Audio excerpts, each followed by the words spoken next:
So we're now going to transition. Somebody thought that was funny, and they wrote it for me, to what we're calling the discussion portion of the event. And so we're going to set the stage by discussing the problem, which is really this, the President talked about civil-military divide. My staff will know I like to talk about the civil-military drift. The reason is I don't think it's a divide. I think Americans and their armed forces actually have great respect for one another, but they don't necessarily understand one another. So we need to be able to replace sympathy with empathy. And to do that, I'm introducing our moderator, who is the editor and news analyst, Kevin Barron. Kevin is the executive editor of Defense One. He's also the military analyst at NBC News and MSNBC. And his deep knowledge of the military really makes him the perfect moderator for this afternoon's discussions. Kevin, thank you for being with us, and I'll let you take it away from here.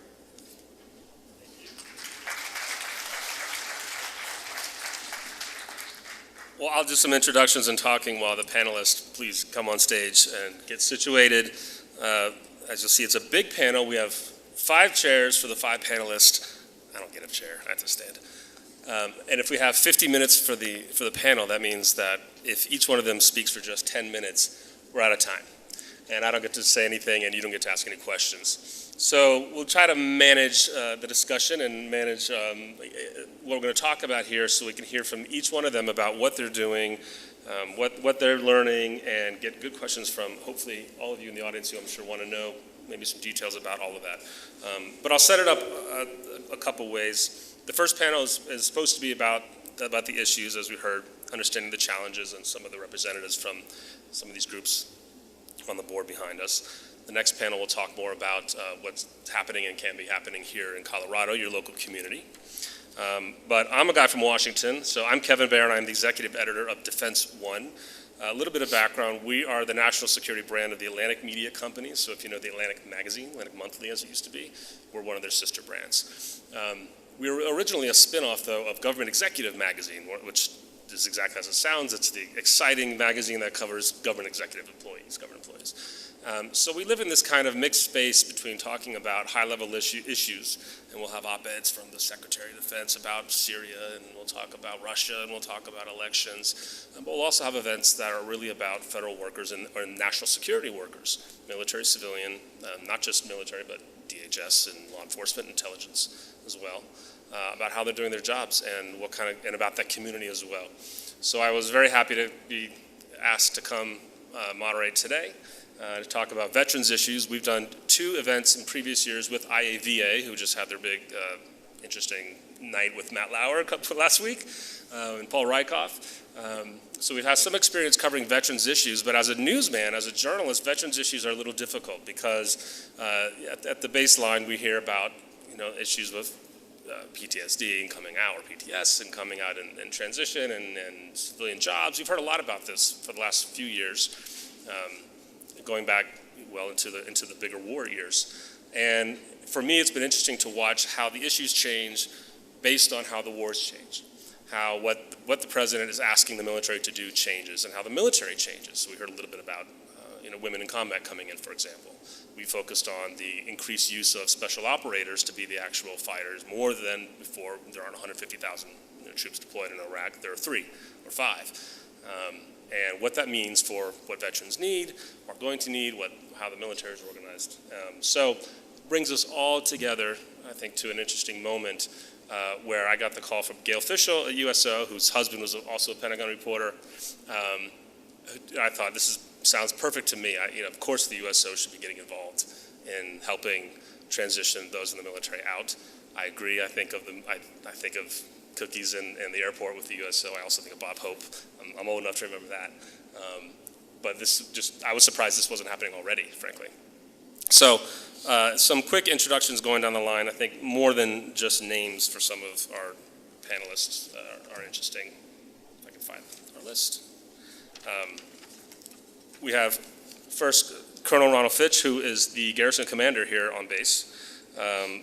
Previously, he's a special operator himself. He was with Commander of 2nd Battalion, 7th Special Forces Group in Bragg. He's new to this area, so he can tell us about that transition to this new job and what a big community Fort Carson is, and how he had different perspectives. We were talking earlier about the war itself as well, how special operators, you hear so much about that op-tempo now, but people I think forget or don't understand how much the rest of the service is still at a high op-tempo. We have, you're sitting in different orders now, but you can raise your hand, I'll go through my list. Major Mike Kelly retired as Assistant Vice President from USAA. He's 25 years in the Air Force previously before, and I was pleased to read he was the base newspaper editor. So he should know exactly what I'm talking about. Take it easy on journalists, because we're not the enemy. And then we have Mike Marriner from Roadtrip Nation, and you saw the video beforehand, and he'll talk about that. And then we have Colonel Bob McLaughlin. Where are you? Nope. Next one, sorry. Spence Milo, here we are. We all know Spencer. We'll get to him just very soon. And Liz Willett, who was former U.S. Army captain, or retired, not former, sorry. 11 years also. So I'll start with Spencer, if you don't mind. And again, we'll start with you. Give me a short synopsis of what you're doing and what your program is. And we'll get that from everybody, and then we'll get into the discussion. But again, as I said, if you all speak for 10 minutes, that's 50 minutes, so let's keep it short and get started. So what about 9.5 minutes? 9.5, yeah, a little bit. Sweet. Awesome. So Spencer here. What I do, I'm an area manager for a company, a nonprofit called Hire Heroes USA. We're part of the Transition 360 Alliance. To be honest, the organization kind of saved my life in and of itself, which is why I'm so passionate about it. What we focus on as a nonprofit is transitioning military service into civilian success. So the ways that we go about that is we try to empower these veterans, service members, and their spouses. We help all of them for free, anything involving the transition. So typically what it will start with is we'll make sure that they have a good-looking resume. And we really focus on making something that's not just generic. Because resumes, for any of you hiring managers or people in here that have had to deal with some of those, you've seen some of the cookie cutters where it's, okay, so you've got some leadership experience, okay, you've got some marketing, okay, you've got some operations, that's great. We really try and highlight what they've done. And one of the biggest challenges sometimes is being able to translate what they've done in the military, especially someone like myself from a combat arms, where, like the president said this morning, what do you do? Sniper. Okay, well, that doesn't really translate well into an operations management position. So we really focus on making sure that that resume highlights the best of their abilities. Once we're done with that, we focus on everything else because there's so much more to it. We focus on the networking piece. We teach them how to use LinkedIn to its best of its abilities. If you go to a networking event, how to go about it. Do you go there with friends? Do you go by yourself? Do you bring business cards, portfolios, whatever it may be? We teach them all of those skills. And these are all skills that they already have. We just highlight them and remind them that, hey, it's maybe called this in the military, but in the civilian sector, it's called something different. We focus on the interviews. We'll teach them how to go to an interview correctly, how to dress. Please don't wear your core frames. I see that more often than not, and it's just baffling to me. But don't do that. You don't know what you don't know. So we teach them how to do that. We teach them what questions to expect, how to adjust, how to kind of go about that. And then really, I would say the most important part that we bring as Hire Heroes USA, as our organization, is the one-on-one touch. I can still remember the first veteran that I helped get hired. Every veteran that I've worked with, I will remember you, I'll remember your family, your situation. It may take me 30 seconds because I've worked with a lot of folks, but I'll figure it out and I'll remember. Everybody is different. Every single man and woman that comes in through our program is a little bit different. We have to adjust. And we always tell them, I'm going to be with you until you tell me to get lost. And we mean that. If you get a job, that doesn't mean that we're done. I'm done until you say, hey, I'm in my next career, I'm content, thank you, I'm going to move forward. And then we ask them to pay it forward. If you see someone else that's in struggles or needs help, come to us. Don't let your battle buddies just sit there and drown. So, in a nutshell, that's what we do. It's a good nutshell. So we'll go next door to USAA and your program as well. Great. Mike Kelly and I have the great fortune to lead our military advocacy efforts for the company. We're now 29,000 employees strong, and we are focused relentlessly, as Miguel said earlier, on helping those veterans and military spouses transition successfully to that meaningful and fulfilling career. So our brand promise is going above for those who have gone beyond. And one of our brand pillars is passionate member advocacy. So we have the opportunity to put that into action in 3 key areas that align with our corporate responsibility strategy. Fulfilling careers for veterans and spouses, which I lead. We've got financial readiness to help make sure they make that successful financial transition, as Jeff mentioned. And then finally, wounded warrior, caregiver, and military family support. So all the things that Miguel talked about. That's what USAA is focused on, not only from a philanthropic standpoint, but also from a business standpoint, and helping other employers recognize that those are key areas that we need to focus on. Okay, Liz? Hi folks, Liz Willett. As you mentioned, is my microphone working? Can you guys hear me? Okay, There you go. I'll speak in here. Liz Willett from the Schultz Family Foundation. I have 11 years of service, 4 years active duty, and transitioned way back in 2005. So I feel like the process has changed quite a bit. And I represent the Schultz Family Foundation, which focuses on PTS and TBI work. We also focus on successful transitions, strong communities, so coordinated community services such as what RP6 and the Transition 360 Alliance do, as well as other community-based models across the country. And then lastly, we focus on continued service. We believe that once a soldier, you're always a soldier, and Adam Rock, I am a soldier for life, so happy to say that as well. So we'd like to continue that, that thread of non-isolation and continued service. And I'm pleased to be up here and humbled to be amongst these folks, so thank you. Thank you. So Mike, tell us yours as well, and then we'll get to the commander. We'll talk about what's happening on the base. So Roadtrip Nation, we exist to help people figure out what they want to do with their lives. We typically focus on people at key transition points. So by putting them on road trips, we have a fleet of 7 huge 36-foot green motorhomes. And each summer, those RVs go out across America with students or people at a midpoint in their careers who are trying to figure out what's the next step. And they interview people in different career paths and learn how they got to where they are today. We then have a very 21st century production model where we deploy our production crews to film those experiences. And the content from those road trips is aired as part of our annual footprint on PBS every year, which is broadcasted in 60 to 80 million households. But what most people don't know is that we also post-produce that content for a number of different programmatic reasons.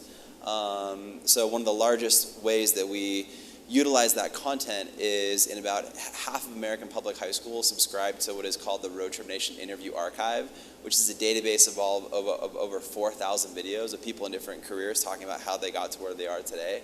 And that's one of the things that we really see is that a lot of high school students or college students or 20-somethings are dealing with a lot of that ambiguity and anxiety about having to make huge life decisions without a lot of visibility as to what types of career paths even exist. And careers are changing so fast, and new careers are coming up, like cybersecurity, that weren't even around 5 years ago.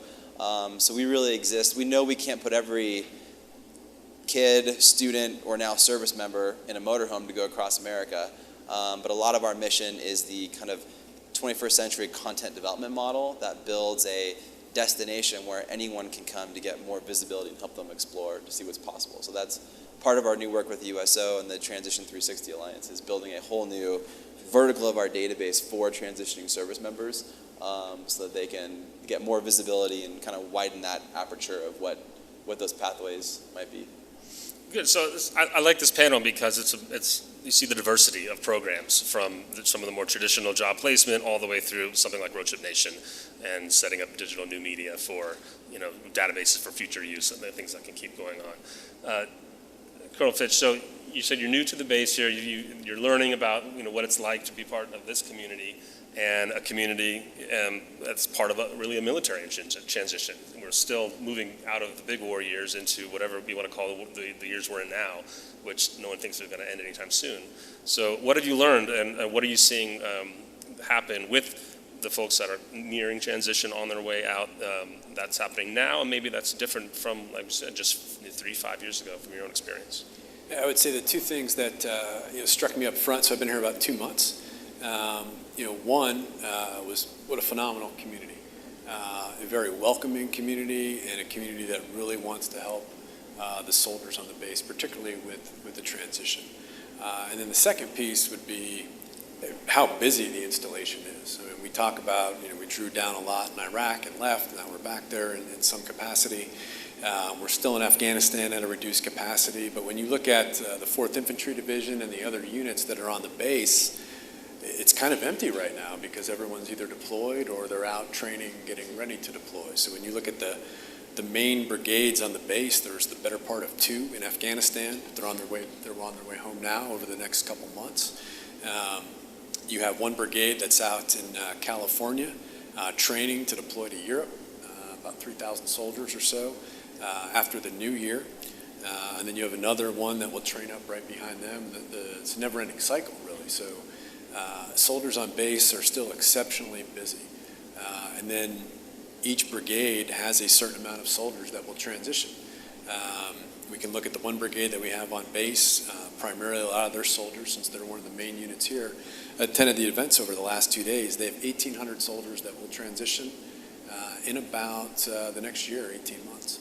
We average about 500 soldiers a month that transition off of Fort Carson back into the civilian sector. So then I think, that's a great comment that it's changed a lot in the last 10 or 11 years. And a lot of it's due to the partnerships that we see here with the U.S. Chamber of Commerce and a lot of the local facilities or agencies that we have here, like the new Mount Carmel Center of Excellence. That's been a great addition to the local community. All the workforce centers, everyone really just wants to help.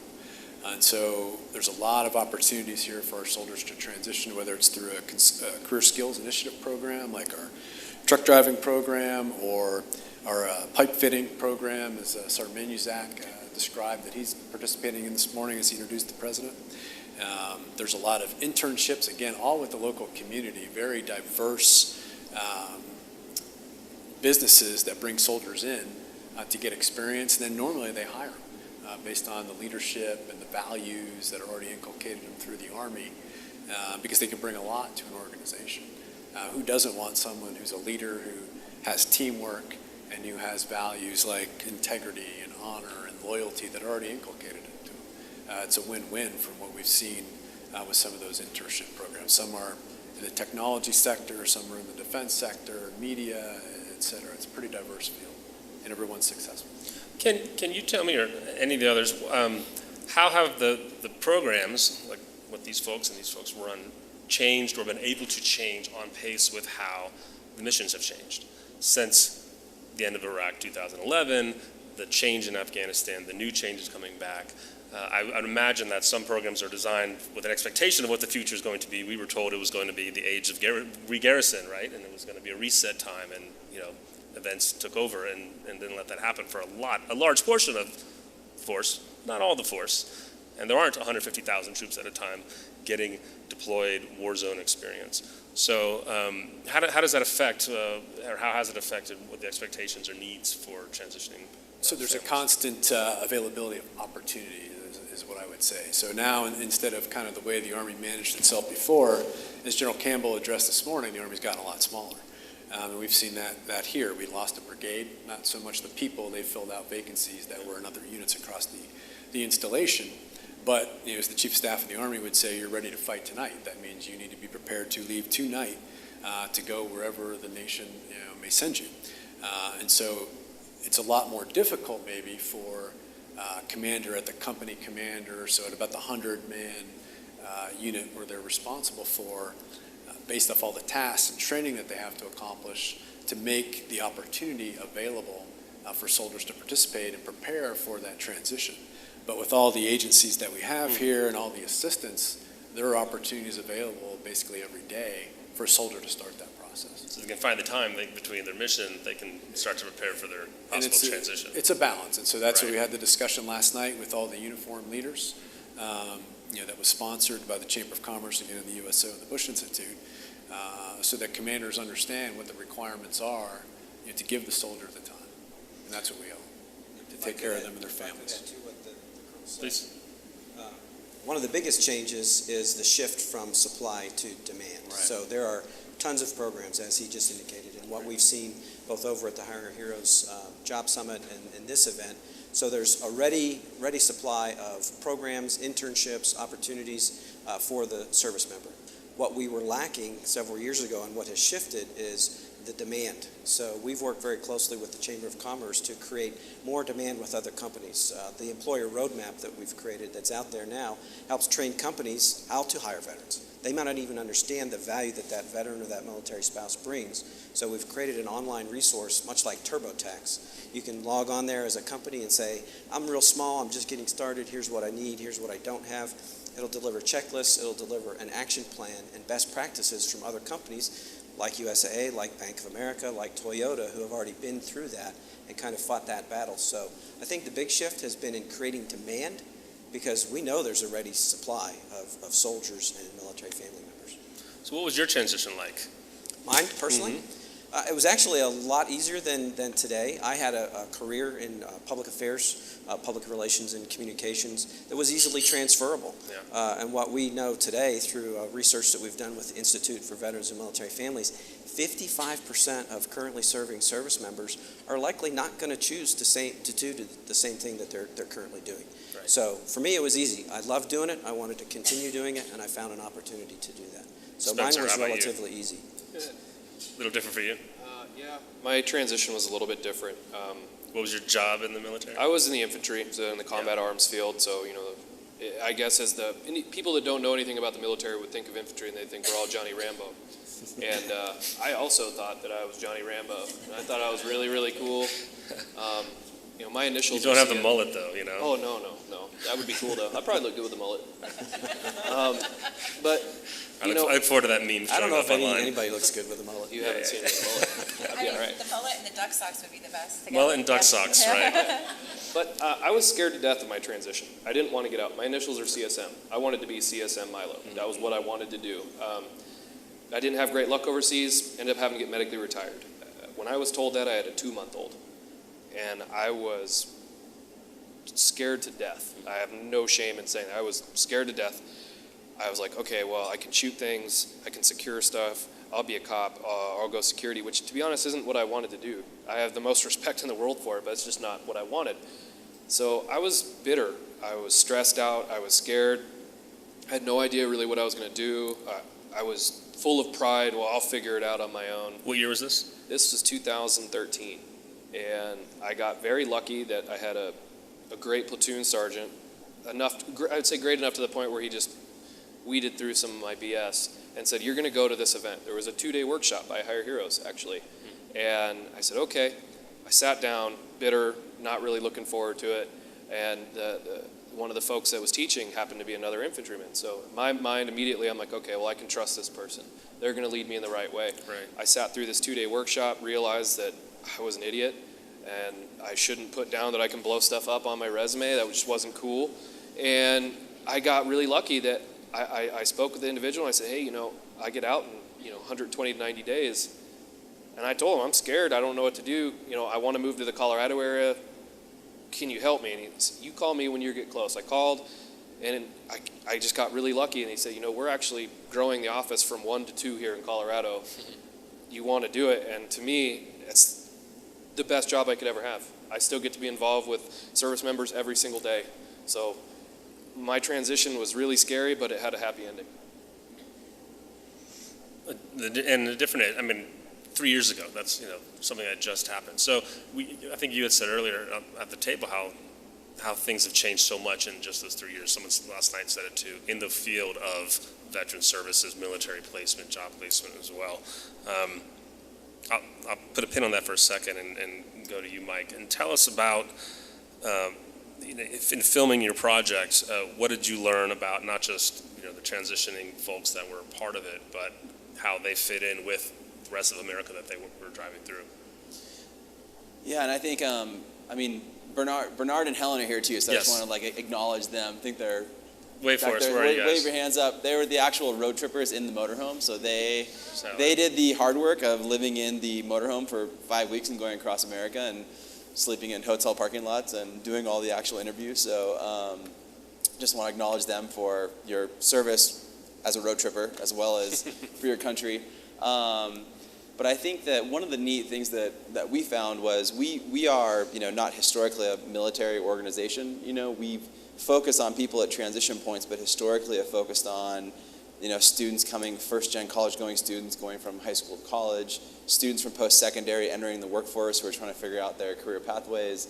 And so we noticed that we're based in Southern California, so at Camp Pendleton, there was some counselors there who were using our content, our database. So a few of them cold called our office and said, can you come down and come see what we're doing? We were like, oh my goodness, like this body of work, this career exploration database that we built is relevant for, and we started getting educated on, the transitioning service members over the next 5 years and whatnot. And I think the neat thing for us has been just like we've just felt really welcome into the military community as a non-military organization, and then that's been really neat to see that a lot of we did an event in Washington D.C. and Colonel Adam Rock was there. I think he's somewhere here, but he was saying it's just so great to see civilian organizations also caring about this issue and this cause and kind of joining the fight to help service members transition. So that was neat, I think, for us from an organizational standpoint, and then also just seeing that the need for social capital and just visibility and widening that aperture for what career paths exist. It was something that we had learned in other spaces, but we've seen it being really relevant here is, just the sense of agency and sense of ownership over your career path, and not having it be something someone's pushing you into, or something that you have a lack of self-efficacy or a lack of confidence. That confidence really comes from having visibility of what's out there, and also seeing people who are like you, who have also been in similar shoes. And I think that's been, as we're getting into the post-production of the content now and all the stories that are being developed, and Helen and Bernard can share this, but people don't have perfect career paths. I'm sure if we went around this room, everyone would talk about how they got to where they are today. People had crappy first jobs, and the first couple years are tough, but on your LinkedIn profiles, I'm sure it all says director of this and vice president of this and perfect this thing, and a lot of times in America, we're very success focused. We don't fully communicate the truth in our personal stories. And I think that's one of the things that we've been finding is just the importance of, with this project we've been working on, is just really truthfully telling these stories of how people have transitioned and gotten to where they are, and creating a place where people understand that, if you're in a rough spot, that's actually a normal part of the cycle. So that's been something we've been trying to really focus on, is celebrating those moments as learning experiences. Well, you're thinking of what you're saying, you remind me of also the experience and age differences of transitioning troops. So we keep saying just members of the service, but there's a wide age range of folks coming out, from people who just did their 4 years and they're done, and people who are at the end of 20, 30, General Campbell who's looking for a job right now, which is kind of hilarious to me. But you should go on a road trip. I think I'll land on his feet. Yeah. Oh, I'd watch that road trip. But so even at Defense One, so my first deputy editor was a veteran combat reporter from AP who had covered. She was calling in body counts at 9/11 at Ground Zero. Ended up going out to Iraq, covered Fallujah, covered some of Afghanistan, made her way into D.C. Her husband is a former heavy gunner. Did some time out of Jalalabad a couple of times. So I know what it's like to hire and to deal with families who have issues and have histories and are struggling and figuring out what to do next with their lives. Our current news editor who runs our debrief newsletter, Ben Watson, was a sergeant and he was a PA officer in RC Southwest for the special operators down there, combat photographer. And Tom Bowman, the NPR reporter, y'all may know for his voice online, was linked up with him on one of his embeds out there. And when he got out, Tom brought him up to NPR in Washington to get a job for 1 year as an editor. And then we hired him on, and now he's writing our debrief and on his way too. Cut to, I've done events like this with MOAA. Open up and admit it, they do have the same stressors. They do have the same concerns. But they do each pose a whole nother group of problems. One of the biggest things that I think is a challenge for veterans getting out is getting out of their own way and swallowing their pride. And, so many veterans, and this goes from the E1 to the 06, they're full of pride, and we're taught to be that way. And so we think we can do this ourselves. And you know what? I was a platoon sergeant, and I was in charge of 46 people, and I was responsible for up to $250 million worth of combat equipment and personnel. I should go do that immediately in the civilian world. No, it's not how it works. And talking with these folks, we have to educate them. And sometimes, I'll be honest, I am not always the most tactful person. Sometimes I just have to tell them, hey, listen, that's not going to work. That's not realistic. You need to start at the bottom somewhere and work your way up, or start in the middle. And I have to explain to these folks, in the civilian sector, they hire from within. If I have someone that's been working for me for 10 years, I have the next position available, it's going to take me 2 weeks to turn around to get him into that new position or her into that new position. I go and hire, Sergeant First Class or Captain Jones here, it's going to take me 3 months.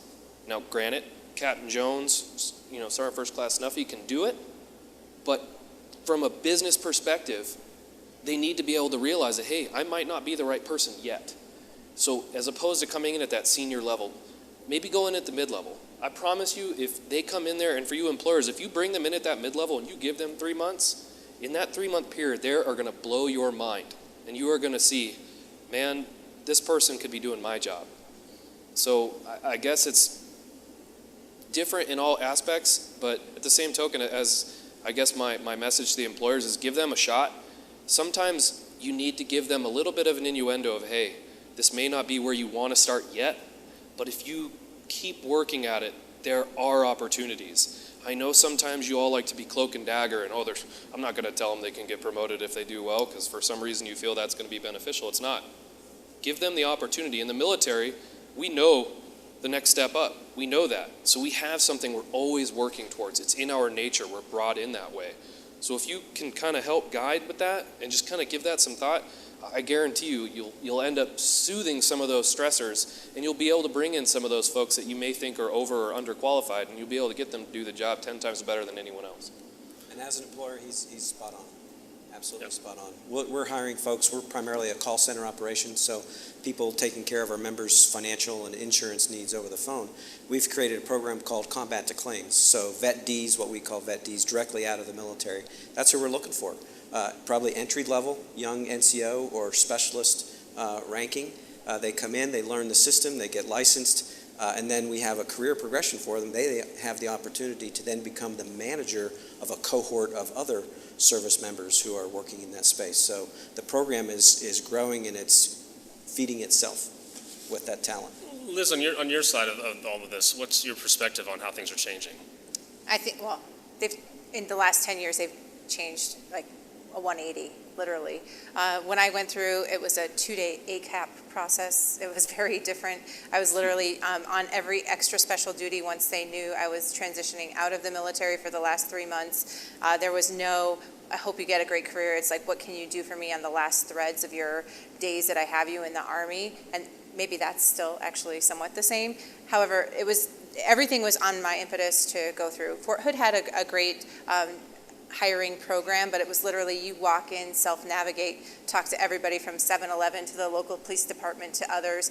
And I think the biggest challenge is when you're coming back, especially when you're coming back from theater like I did, and you have 6 weeks to transition out of the military, getting into the mindset of like, I've just come back, I have 6 weeks before I'm getting out of the military, what do I want to do with the rest of my life? And oh, by the way, coming back from like 2 weeks of mandatory like PTS, offboarding and that sort of stuff, there just wasn't room to think about who was I as Liz Willett and what did I want to do post my identity of my role in theater, of my identity as a female combat officer, which I had a lot of pride in, which a lot of people in the civilian sector were threatened by. So I think that those things have maybe changed. But to more succinctly answer, I think the fundamental thing that has changed is this idea of collective impact of organizations who've wrapped their hands around this and said, this is a problem starting about 4 years ago, and said, we are going to wrap our hands around this sector because we can't rely upon the transition from DOD to VA to help solve this sector. And oh, by the way, we have almost $1 billion unemployment problem, and we have a need within the private sector where we could be that conduit. So I think that's the major change is companies are right for it. They want to have access. It just depends upon an individual basis what that access looks like. So I think those are the major transition changes. Well, right, and we'll talk more about the access. I mean, it kind of cycles back to this notion of what kind of time, what kind of preparation, and it's great to see an event like this today.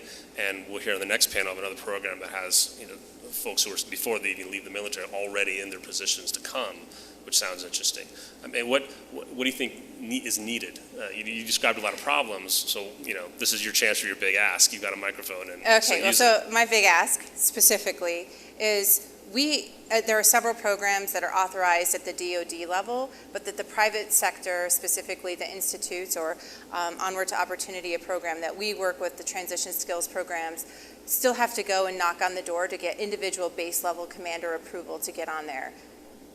I say the more the merrier, and I don't understand why the barriers are, and I understand there's op-tempo and other things, but to me there's a wealth of opportunity that's not reaching transitioning service members. The second is the DoD. Just access. Just access. Yeah. Let us on bases. And then B, the second piece is if you're going to have transitioning programs, authorize those who want to get out to go through a successful transition program. At some point, everybody in the military is going to have some sort of transition, whether it's separating and retiring or transitioning. Every person is, but it's really difficult, I think, for command, especially at that company commander, platoon commander level, to really think about that when they have such a high op tempo. Those transitioning service members need to be afforded the opportunity to go through that 6-month transition and not stopped and not put on every extra special duty. Right. JBLM, for example, which is considered a best-in-class transitioning center, has only 30% participation outside of TAP. So in that transition programs, we need wider participation to help ensure the best trajectory. Now there's some, we'll never be at 100% because there are tons of personal reasons why that wouldn't happen, but I think as a wider level to the community, I would say, and especially to base commander levels, push that down, let the lowest level commanders release those transitioning service members. Well, thanks for the frank talk. I mean, that's the point of these gatherings, is to air this kind of stuff and find the solutions. So think of your questions. About to turn to the audience. Hope you have some good ones to ask of what they're doing or what needs to be done. I'll wrap it from my end, asking, as a reporter, I get pitched by a lot of companies, individual companies, with these very breathless and very proud releases saying, "Hey, we're hiring veterans here. Come write about us. We hired 12 veterans, or we hired 100 maybe, so and so's, and in our bank, and." Bank of America is a wonderful institution and they're doing wonderful things, but that's just not a news story for me. A news story is when, there's the VA scandal, when there's a massive government new program coming out, or when there are big changes afoot, like women in combat coming in. Okay, well, if there's going to be a new population of women who've gone through infantry, who've gone through combat leadership, that means there's going to be something on the back end. What's being done now? So, from my perspective, and perhaps similar to what this USO and the 360 program is trying to do, is what's your feeling about what's being done to help coordinate all of these wonderful, well-meaning programs when there are, I would assume, thousands of companies that have their own hiring veteran, kind of programs and initiatives. Is there a need? Is this where things need to be, or are we on a right path for a clearinghouse, a singular kind of a point to help, coordinate all these efforts that are going on? Are things on the right track there? I'm not sure who's right to answer that. I would love to answer that and say yes, I believe they are. And one of the reasons that we are so supportive of the Bush Institute and the Chase Veterans Job Mission and the U.S. Chamber's Hiring Our Heroes program is because we see that they are able to pull together nationally and form a coalition that really creates synergy and makes everybody else stronger. So we're not all shooting off on the 100,000 jobs mission or the 10 million jobs mission. We're just focused on the mission of getting veterans and military spouses into fulfilling careers. So I would say yes, it's very successful and it needs to stay well-funded and focused. And I'll add to that just from my own experience. Most of the transition programs happen in the transition centers on the bases, and if you think about it, usually it's happening in uniform, not in civilians, while you're trying to get yourself into civilian mindset. To me, the value of a Transition 360 program is that it is a soft landing space for all stakeholders involved in that transition process. For a spouse who's looking for their next transition, they can come in and have a comfortable environment. For a transitioning service member, they can go there in civilians and not have to worry about chain of command. For the employer, they can go in and feel in a place that feels a lot more like their daily life than going into an employer standpoint that they may not understand on the bases. And so to me, the primary value is that soft landing space. And B, it's because USO already has that presence on bases. And so for us, who's really trying to reach those folks, a Transition 360 Alliance program with the RP6 fold into that is a perfect way for us to reach transitioning service members at a really fast, rapid rate now. So Colonel, in 2 whole months that you've been here, but previously what you've done, how does this all sit with you? Is this overwhelming information that's new that you haven't known about, or is this sounds about the way things are? And I think we do pretty good in our transition programs. Just having addressed our new group of interns going out to the local community and a bunch of businesses, they're all in civilian clothes. The local community does a great job of donating suits and business suits for women. You can walk down one of the halls in our transition center and it's full with about, I don't know, Mike, what do we have, 300-400 suits back there? 800 suits, back there donated by the local community that someone can take off the rack, go do their interview, and then they're well on their way after they get the Dress for Success class that we offer through our electives on our second week of our transition program. So, again, you don't want to overstate the importance of the local community, and we bring in a lot of the partners that we have. It's very hard to bring them all in because there are so many, but we certainly provide all the transitioning soldiers a list of what other options are available for them out there after they transition as they continue on their journey as now a veteran. And what about this notion of time and having the time in that off-ramping period? That is a challenge. As we talk about, the Army has gotten smaller, right, but the missions have gotten to be more, or at least the same as what they were.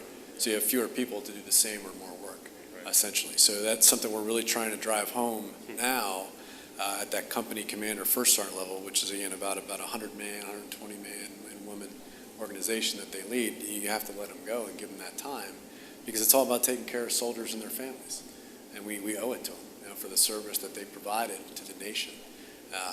So to me, that to me, I think in headlines as a newsman, and that's the headline to me, is the pace of war combined with the size of the force as it is today is not allowing the service members enough time that they need to do all these wonderful things that the government, at least in policy Washington, says that they're going to be doing. Well, it's a balance, and so there's a perception out there which we're trying to address very hard, because when does the process start?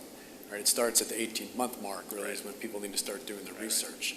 But the perception is that, when the soldier has to go by regulation at the 12-month mark to make his appointments, well, I'm going to lose that soldier now for the next year. Well, that's not true. Right. That's just where you come and you make your plan, you balance it with what your unit has to do, and you work around it. And that's the message we gave to our leadership last night. It's like a whole other type of stigma. It is. Wow, okay. Audience, questions for what's going on here, right here in blue. I think there's a microphone coming. If you can wait just a minute. Please stand, or you don't have to stand. Just please tell us who you are, where you're from, and ask a question. Thank you. My name's Ed Sokolov. I'm a GS-12 for the Joint Personal Property Shipping Office. I run a small IT shop. And currently I've employed about a dozen wounded warriors. So some of my question is there other internships for non-wounded warriors? And then also to Liz, as far as issues, as far as people doing CQ, these wounded warriors are doing CQ, going to medical appointments, things of that nature, taken away from their time from the internship. So, question probably mainly to the colonel is more about the releasing the member to do the job, the internship, and non-medically released person. Is there opportunities for them too? So, sure, there are definitely opportunities. A lot of our folks that are going to get out on a medical retirement or going through the medical process end up in our Warrior Transition Battalion. And so right next to the Warrior Transition Battalion, we have a facility called the Soldier Family and Assistance Center, which is completely focused on assisting them in their transition out. Within them, we have embedded transition counselors, and then you have a bunch of nonprofit agencies like the Wounded Warrior, the Army's Wounded Warrior program is in there, different from Wounded Warrior Project. But to help them, figure out all their medical issues, take care of the challenges that their family may have as they transition out, what benefits are they still, or will they be authorized and provided, and then help them find meaningful employment. And that's all done right next to where they're barracked at or where they report to work every day. So it's very much facilitated, in my opinion, to help them on their transition out of the Army. How do we get in contact as employers for this information? Especially, there's people like FedEx here that really don't have a military relationship. I mean, obviously, I have a military relationship working for the Joint Personal Property Shipping Office. But where do we get that information to get in contact to hire these interns? Everything goes through our transition center. So the transition counselors that we have over there at the Soldier Family and Assistance Center they're based or headquartered from our transition center on base. So they're just an extension that we put over there separately for that mission, but they all feed back into the same central database. Is there a website, phone number? Our transition center has a website that's go. on the Fort Carson homepage. Yeah, and I can speak of a program that we have in JBLM that I know that is Hiring Our Heroes is looking to expand, which is called Camo to Commerce, which is an amazing internship program. We've seen some great ones happen through our sister organization, Starbucks, who actually ended up hiring Camo to Commerce interns. So those sort of intern programs exist, and I know that Eric would be happy to refer you into that internship program as well, because they already have those base connections. And I believe in the internship class that we just started 2 weeks ago, I think there were 2 guys who were getting out of there as a wounded or medically retired personnel. I forget exactly which company they were based in, but I believe there were 2. But then I'll put another plug in and saying T360 here on campus can also put you in touch with their RP6 scouts. They can get you in touch with anybody related to employment. Others? None? Okay, right here. My name's Carl Murphy. I'm from El Paso, Texas on Fort Bliss. And I guess the question I have is, there's a lot of jobs that are created with larger companies. But in reality, when you look at some of these communities like El Paso, most of the job growth is small companies. So how do you reach out and get the small companies to be involved in these programs? Because in our area, that's probably where you're going to find the greatest impact. That's an excellent question. So I can speak from our relationship with the Small Business Administration, and specifically within the Reserve and Guard Transition Program, they focus on this. So the number 1 employer out of the military is the government. The second largest employer is small businesses. And so if you think about the small business opportunities, they are tremendous. Us large companies can make all the commitments we want, but the majority of folks go into either of those 2 realms. And I would say that the more small businesses can connect in with the local transition organizations, I know many of them are very, very welcome. JBLM has them. I'm sure here at Fort Carson they do as well. But that small businesses absolutely are the number 2 employer.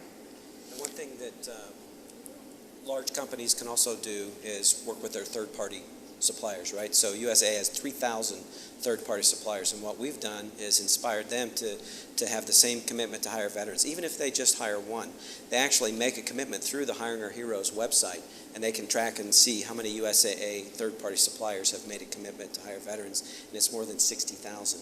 So even if a small business hires 1 individual, you multiply that by 3,000, that has impact. Can I add to that, Mike?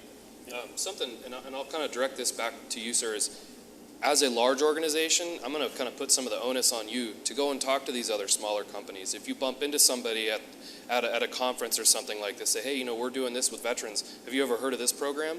Maybe they can help you. Because I can tell you right now, half the people I place are in companies that I didn't even know existed.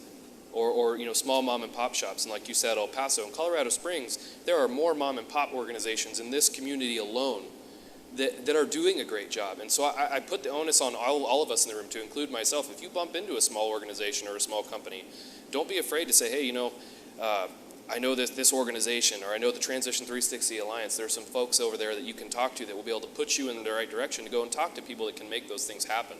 So, I think one of the things we keep talking about here is how, yeah, we're doing some things, but we can do so much more. There's so much more that we can be doing. And part of that, that sits on all of us, not just the big Fortune 500s, the Fortune 50s.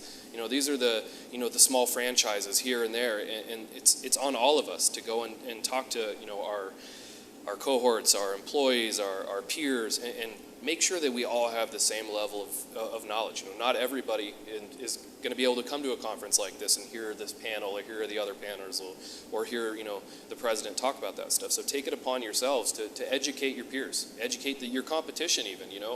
I get that as a business. That may sound kind of funny, but hey, if we're all going to make this commitment, we really have to own it and just do it, as opposed to just saying, hey, I'm going to hire 1,000 vets. Well, that's great. Show me.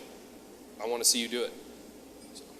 I would say from an installation perspective, Yes. our transition center is always doing outreach. Yeah. So when you look at the internship programs that we have, they're diverse. There's big companies like USAA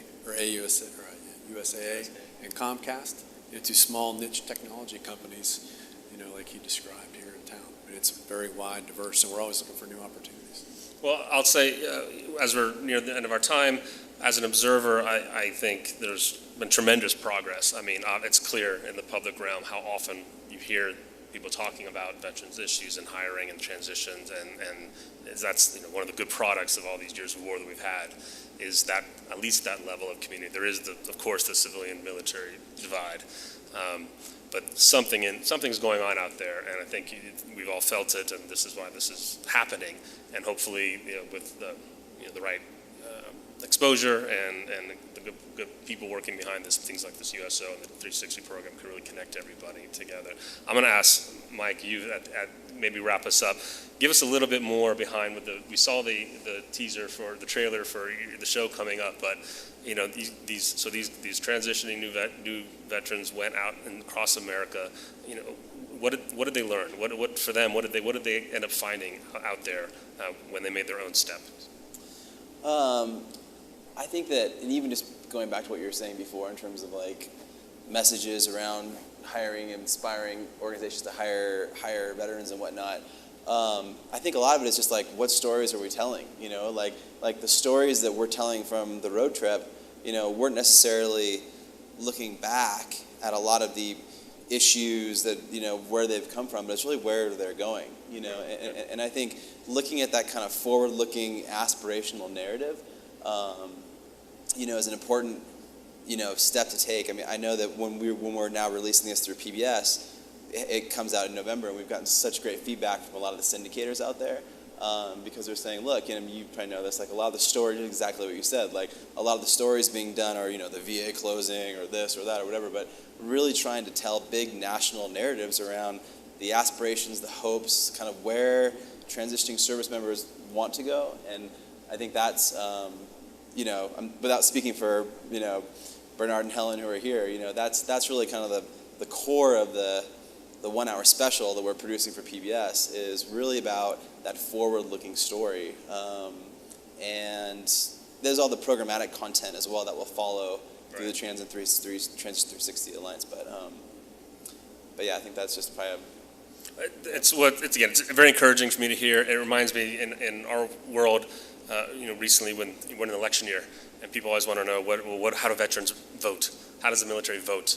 And when I used to work at National Journal, and we did a report and wrote out how there actually is no such thing as a military vote. There's no such thing as a veteran vote, because as most of you know, the military is representative of most of America, other than coming from military families heavily, but it's the same issues, the same fears, the same hopes, same dreams, same career goals. So with that, what the future holds for us is a nice round of applause from this audience for this panel.